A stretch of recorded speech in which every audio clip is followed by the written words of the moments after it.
Our beloved Boss Mike Cervera. Bunsod ng patuloy na paglobo ng utang ng Pilipinas, pataas din ng pataas ang inilalaang pondo para sa pagbayad sa interes pa lamang. Sa budget presentation ni Department of Budget and Management Secretary Amina Pangandaman sa 2026 National Expenditure Program, kapansin-pansin ang pagtaas ng debt service.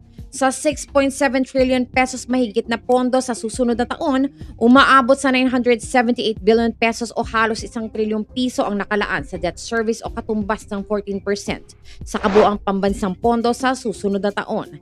Mas malaki ito kumpara sa 848 billion pesos ngayong 2025, 763 billion pesos noong 2024 at 628 billion pesos noong 2023. Bago matapos ang buwan ng June, umaabot na sa 17.27 trillion ang utang ng Pilipinas at pinangangambahang lalagpas pa ito ng 19 trillion bago matapos ang kasalukuyang taon.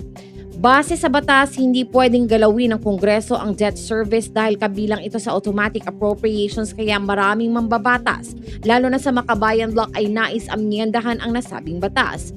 Ang debt service ang pang-apat sa pinakamalaking pagkakagastosan sa pambansang pondo sa susunod na taon na kinabibilangan ng 2.3 trillion pesos mahigit sa social service, 1.8 trillion sa economic service, 1.2 trillion sa general public service at debt service at defense sa may 430 billion pesos. Kahapon ay nagpatawag ng pulong si House Committee on Appropriations Chairperson Representative Micaela Swansing bilang preparasyon sa pagsisimula ng budget hearing sa Lunes, August 18. Nagkasundo rin ang dalawang kapulungan ng Kongreso na baguhin ang legislative calendar upang ipagpaliban ng 1 linggo ang bakasyon ng kapulungan sa October upang masiguro na maipasa ang pambansang pondo.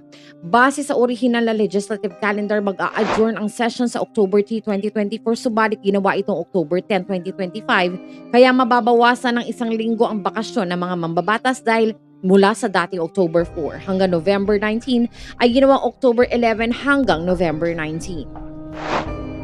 Sa ngalan ni Boss Mike Cervera, ako po si Auntie Mama, also known as Anino TV, na nagsasabing mahalin po natin ang ating kapwa, ipagdasal po natin lagi ang ating bansa.